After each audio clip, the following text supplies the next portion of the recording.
So hello नमस्कार friend आज video आम पढ़ा षष्ठ श्रेणी चतुर्थ चैप्टर स्वाभाविक संख्या विषय में जो थे कि आपने जानीपारे गणन संख्या और स्वाभाविक संख्या क्या कहुई स्वाभाविक संख्यार चारि गाणितिक प्रक्रियार नियम जमती कि क्रम विनिमय नियम समृद्धि नियम सहयोगी नियम और बंटन नियम क्या कहुई या व्यतीत आप जानीपारे कि संख्या रेखार आप संख्या को किभली चिन्ह पारे।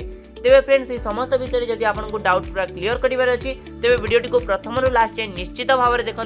तेरे चलतु फ्रेंड आज वीडियो को स्टार्ट करवा।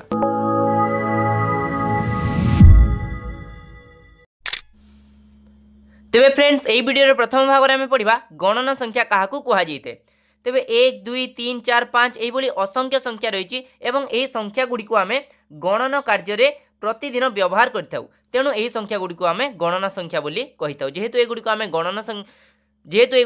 गणन कार्य व्यवहार करूँ तेणु एगुड़ी आम गणन संख्या बोली कही था। तेरे सबुठारु क्षुद्रतम गणन संख्या होउची 1 एवं सबुठारु बृहत्तम गणन संख्या केते माने सेटा नाही न कारण सबुठारु बृहत्तम गणन संख्या को आमे गणी पारिबा नाही। जेहेतु संख्या असंख्यटी रहिछि तेणु आमे सबुठारु बृहत्तम गणन संख्या कोन अटे ताहा आमे कहि पारिबा नाही। गोटिए गणन संख्या रे जेते अंक रही थाए ताकू सेते अंक विशिष्ट संख्या बोली कहा जाई थाए। जेमति कि एठारे दिया गला 43,52,140 एठारे मोट 1 2 3 4 5 6 7 माने टोटाल एठारे 7टी अंक रही। तेणु याकू आमे 7 अंक विशिष्ट संख्या बोली कहिबा। सेमति जेउ संख्या रे 5टी अंक थिबो ताकू आमे 5 अंक विशिष्ट संख्या कहिबा। सेहि भली जार 8टी अंक थिबो ताकू आमे 8 अंक विशिष्ट संख्या कहिबा। तेबे फ्रेंड्स वर्तमान आम पढ़ा स्वाभाविक संख्या क्या कहुई। तेबे गणन संख्या और सेगुड़िक सहित जदि आम जोग वियोग ये कौन गोटे गाणितिक कार्य सामिल करुचु तेबे जहाँ मध्य उत्तर बाहर ताकू आम स्वाभाविक संख्या बोली कहिबा। उदाहरण स्वरूप मनकर गोटे संख्या अच्छी 2 से आम 5 जोग कले तेबे उत्तर बाहर 7 एवं यही 7टा हो गोटे स्वाभाविक संख्या। अन्य अर्थ कहवा गले गणन संख्या को आम स्वाभाविक संख्या कहि पारिबा। तेबे फ्रेंड्स वर्तमान आम पढ़ा यही चैप्टर सबुठारु मेन कॉन्सेप्ट जोटा कि होची स्वाभाविक संख्या मध्य थिबा चारि गाणितिक प्रक्रियार नियम जो कि आम जानिबा क्रम विनिमय नियम क्या कहुई समृद्धि नियम सहयोगी नियम और बंटन नियम क्या कहुई। तेबे प्रथम आम पढ़ा क्रम विनिमय नियम क्या कहुई। जेतेबेले दुईटी गणन संख्या को आम आग पछ करिकी तथा तार स्थान को परिवर्तन करिकी कोनोसी गोटे गाणितिक कार्य करिताउ ताहाकु आम क्रम विनिमय बोली कहिताउ। जेमति कि जोग आ गुणन रे क्रम विनिमय नियमर पालन होइथाए। उदाहरण स्वरूप 7 जोग 5 उत्तर बाहर 12। जदि आम यही 5 को 7 जगह लिखा एवं 7 को 5 जगह लिखा तेबे मध्य उत्तर सेम ही रहिबो। जेमति कि 7 जगह आम 5 लिखिले एवं 5 जगह आम 7 लिखिले तथापि मध्य से उत्तर सेम आका बाहरला। सेमति गुणन प्रक्रिया मध्य नियम पालित होता है। जेमति कि 3 गुणन 5 तेबे 3 जगह आम 5 लिखिदेवा वर्तमान 5 जगह 3 लिखिदेवा यह कला परे मध्य उत्तर सेम बाहरुची। एथिरु बुझा पड़ला जे जोग आ गुणन रे क्रम विनिमय नियम पालन होइथाए किंतु वियोग आ हरण रे क्रम विनिमय नियमर पालन होई नथाए। जेमति कि 7 रु 5 को माइनस करबा ताहले उत्तर बाहरिबो केते 2। वर्तमान आम स्थान परिवर्तन करबा 7 जगह आम 5 को लिखिदेवा आ 5 जगह आम 7 को लिखिदेवा तेबे यार मीनिंग हिजिबो 5 रु आम वियोग करबा 7 को तेबे यार उत्तर हिजिबो -2 जहाँकि 2 सहित समान हेउ नाही। वर्तमान हरण प्रक्रिया देखिबा 2 हरण 6 उत्तर बाहर 3 किंतु यदि आम 2 जगह यही 6 को लिखिदेवा एवं 6 जगह यही 2 को लिखिदेवा ताहले उत्तर बाहर 1/3 जहाँकि यही दुईटी उत्तर मध्य रिजल्ट समान हेउ नाही। तेणु एथिरु बुझागला जे वियोग आ हरण रे क्रम विनिमय नियमर पालन होई नथाए। तेबे वर्तमान आम पढ़ा समृद्धि नियम क्या कहुई। तेबे जदि दुईटी गणन संख्यार गाणितिक प्रक्रिया रे उत्तर जदि गोटे गणन संख्या ही बाहरी थाए तेबे ताहाकु आमे समृद्धि नियम बोली कहि थाउ। उदाहरण स्वरूप जोग आ गुणन रे सर्वदा सबु बेले समृद्धि नियमर पालन होई थाए किंतु हरण आ वियोग रे सबु बेले समृद्धि नियमर पालन होई नथाए। जेमति कि उदाहरण स्वरूप जोग आ गुणन रे प्रथमे जोग 5 जोग 3 तेबे एठारे उत्तर बाहर 8 जोटा कि होची गोटे गणन संख्या बा स्वाभाविक संख्या। तेणु यह समृद्धि नियम पालन कला एवं गुणन करबा वर्तमान 5 गुणन 4 हेउची उत्तर 20 तेणु 20 मध्य गोटे स्वाभाविक संख्या। तेणु एठारे गुणन आ जोगरे समृद्धि नियम पालन हैला किंतु हरण आ वियोग समृद्धि नियम पालन होई न थाए। जेमति कि 3 - 5 उत्तर बाहर -2 जहाँकि हो गोटे ऋणात्मक संख्या तेणु एठारे समृद्धि नियमर पालन हैला नहीं। से भली हरण में 5 हरण 3 एठारे उत्तर बाहर 3/5 जोटा कि हो गोटे भग्न संख्या तेणु एठारे मध्य समृद्धि नियम पालन कला नहीं। तेणु कहवाक गले हरण और वियोग सब क्षेत्र में समृद्धि नियम पालन होई न थाए किंतु किछि एमती रही जो समृद्धि नियम पालन हो पारे जमती कि 5 - 3 करवा ताहले 2 बाहर उत्तर तेणु एठारे समृद्धि नियमर पालन है। से भली 2 हरण 4 करवा तेबे उत्तर बाहर 2 जोठारे कि समृद्धि नियमर पालन है। तेणु कहवाक गले जोग आ गुणन में समृद्धि नियम सब क्षेत्र में पालन होता है किंतु हरण और वियोग सब क्षेत्र में समृद्धि नियम पालन होई न थाए। तेबे वर्तमान आम पढ़ा सहयोगी नियम कौन अटे। तेबे जोग आ गुणन प्रक्रिया रे सहयोगी नियमर पालन होता है। जमती कि जदि ए बी सी तीनोटी गणन संख्या रही तेबे ए आउ बी रे रहिला चंद्रबंधनी प्लस सी इक्वल टू हो ए प्लस बी आउ सी मध्य चंद्रबंधनी रही। वर्तमान बी को बाहर करदे एवं ए सी को चंद्रबंधनी मध्य रखिदे एमती कले एहा माने एहा एवं एहा एवं एहा ए तीनटीर उत्तर सेम बाहर। उदाहरण स्वरूप 4 जोग 5 प्लस 7 उत्तर बाहर के 9 प्लस 7 हे 16। सेमती 4 जोग वर्तमान यही दुईटा को आम ब्राकेट रखा तेणु 4 जोग 5 7 5 7 हो 12 12 4 16 का आंसर बाहर। से भली वर्तमान 7 को आम ब्राकेट बाहर को आनिबा एवं 4 5 को ब्राकेट भीतर को रखिदबा तेबे 4 5 हो 9 9 7 16 ताले आंसर ठीक बाहर।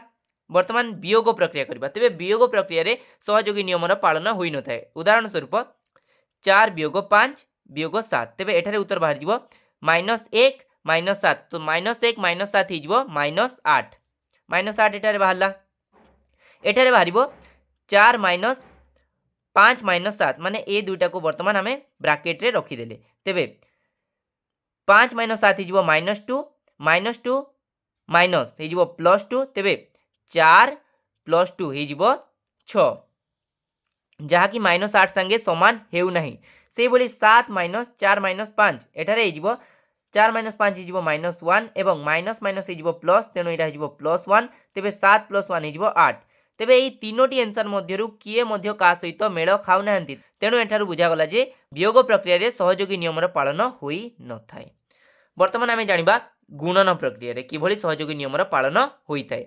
तेबे गुणन प्रक्रिया उदाहरण स्वरूप 4 × 5 × 7 एठारे 5 हेला 20 20 7 हो 140 से भली 4 × 5 × 7 वर्तमान यही दुईटा को आम ब्राकेट भितर रखिले तेबे 5 7 हो 35 35 चौ हो से 140 से भली 7 गुणन यही 4 5 को वर्तमान आम ब्राकेट मध्य रखिले तेबे 7 × 4 5 हो 20 20 × 7 हो 140 तेबे यही तीनोटी क्षेत्र में उत्तर सेम बाहरला तेणु ए बुझागला जे गुणन प्रक्रिया रे मध्य सहयोगी नियमर पालन होई थाए किंतु हरण प्रक्रिया रे सहयोगी नियमर पालन होई न थाए। जेमती कि उदाहरण स्वरूप 2 हरण 6 एटारे बाहर उत्तर 3 वर्तमान 3 को आम 12 सहित हरण करले उत्तर बाहर 4 माने एटार उत्तर बाहरी गला 4 वर्तमान एटा को 2 हरण 6 हरण 12 6 हरण 12 हो 2 एवं 2 को 2 सहित हरण करदेले उत्तर बाहरी 1 तेबे 4 और 1 तो मेल खाऊ नहीं वर्तमान एटा को करबा 12 हरण 2 हरण 6 तेबे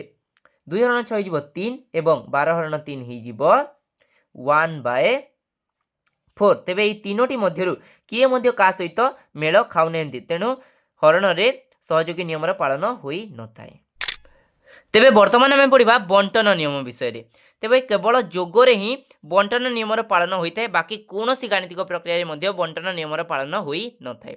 जेमती कि उदाहरण स्वरूप ए गुणन ब्राकेट मध्य रही बी प्लस सी यार मीनिंग होची कि ए को आम बी सहित प्रथमे गुणन करबा तापर जोग चिन्ह देबा तापर ए को पुणी थरे आम सी सहित गुणन करबा। यार अर्थ कहबा गले यह जे बाहर जेउ मध्य संख्याटी रही से संख्या को आम भीतर रे थिबा समस्त संख्या द्वारा गुणन करने को पड़िबो। तेबे उदाहरण स्वरूप 4 गुणन ब्राकेट मध्य रहिला 2 + 3 तेबे यार उत्तर हो 4 × 2 + 4 × 3 4 × 2 + 4 × 3 तेबे 4 × 2 हो 8 + 4 3 हो 12 जार उत्तर हो 20 एवं जदि यह आम अन्य प्रोसेस रे करथांते ताले उत्तर बाहरता 4 गुणन डायरेक्ट करथांते 4 × 2 + 3 हो 5 तेबे 4 5 हो 20 20 आंसर बाहरला। वर्तमान गुणन प्रक्रिया कौन ए रूल पालन हम ना जमती कि उदाहरण स्वरूप ए गुणन बी गुणन सी माने यह इक्वल हेब नहीं ए बी इंटू ए सी सहित जमती कि उदाहरण स्वरूप 4 गुणन 3 गुणन 2 तेबे एठारे जदि आम एमती करवा 4 गुणन 3 करदे तापर पुणी थे आम गुणन चिन्ह जेहेतु मझे गुणन चिन्ह देती मझे गुणन चिन्ह देदेबा तापर करवा 4 गुणन 2 तेबे 4 3 हो 12 गुणन 4 गुण हो 8 12 8 96 किंतु यार रियल उत्तर होता 4 5 4 5 20 जदि यार आम सठिक उत्तर बाहर करने चाहिए तेबे आमको ये प्लस चिन्ह देवाक पड़ता जमीक 4 3 12 प्लस 4 2 8 तेबे बाहर था 20 आंसर। तेबे फ्रेंड्स वर्तमान आम पढ़ा रेखा उपरे संख्या चिन्हट प्रणाली माने गोटे संख्या रेखार आपड़ किभली गोटे संख्या को चिन्ह पारे। तेबे गोटे संख्या रेखार मझिरे जहाँ रही है ताकू आम शून्य बोली कही था तार बाम पटे जहाँ रही है ताकू आम ऋणात्मक संख्या बोली कही था माने बाम पटर संख्या गुड़ी आम ऋणात्मक संख्या कही था एवं शून्य परे जहाँ रहा माने डाहाण पटे जहाँ रहा ताकू आम धनात्मक संख्या बोली कही था माने एतकी सब हूँ धनात्मक संख्या माने जोग चिन्ह रही है एवं ऋणात्मक संख्यार वियोग चिन्ह रही है किंतु सबु क्षेत्र में धनात्मक संख्यार जोग चिन्ह न थाए एमती सिंपल रही आम धनात्मक संख्या बोली कही पारिबा। उदाहरण स्वरूप जमीक एठारे रहिला गोटे संख्या रेखा यही संख्या रेखार आमको चिन्हट करने को अच्छी 8 केउठारे अच्छी तेबे धनात्मक संख्या 8 अटे तेणु यह डाहाण पटे रहिबो तेणु डाहाण पटे आम खोजा 8 केउठारे अच्छी 8 एठारे अच्छी जमती कि क्वेश्चन किंतु कहला 3 जोग 5 आमको करने को पड़ो तेबे प्रथमे आम शून्य ठारू आरंभ करवा सर्वदा तेबे शून्य ठारू 3 को जीवा प्रथमे 1 2 3 तेबे शून्य ठारू आम 3 पर्यंत गले तापर आमको जोग करिवार अछि प्लस 5 तेबे प्लस आउरी 5 आकु आम जीवाक पड़ो तेबे 1 2 3 4 5 ताले आम पहुँची गले यही 8 पाखरे तेबे 3 प्लस 5 हो 8 से ही बोली आमको करिवार अछि यही वियोग प्रक्रिया को जमती कि 3 वियोग 5 तेबे प्रथमे आमे 3 ठारू स्टार्ट करिबा प्रथमे आमे 0 ठारू स्टार्ट करिबा 0 ठारू जीवा प्रथमे आमे 3 पर्यंत तेबे 1 2 आउ 3 पर्यंत आमे गले जेहेतु 3 गोटे धनात्मक संख्या अटे तेणु प्रथमे आमे डाहाण पटकू गले 3 पर्यंत तापर आमको कहिछि -5 पर्यंत आमको जीवाक पड़िबो तेणु आमको पछकू 5टा जीवाक पड़िबो तेणु 1 2 3 4 5 पछकू आमे 5 गले तेबे यार उत्तर हो -2 तेणु एथिरो आमको बुझा पड़ा जे जोग कले आमे सर्वदा संख्या रेखार डाहाण पटकू जाइथाउ किंतु वियोग कले आमे संख्या रेखार बाम पटकू जाइथाउ। तेबे फ्रेंड्स आज वीडियो एठारे समाप्त होउची जदि आपनको ये वीडियोटी भल लागि थाए तेबे वीडियोटी को लाइक कमेंट और शेयर करबा सहित चैनल को सब्सक्राइब करबा को जमा भी भूलंतु नहीं एवं जदि आपनको ये वीडियो कोनोसी प्रकार मध्ये नोट दरकार तेबे आपण डिस्क्रिप्शन बॉक्स में थिबा नोट पीडीएफ लिंक को क्लिक करके से नोट को डाउनलोड करि पारिबे।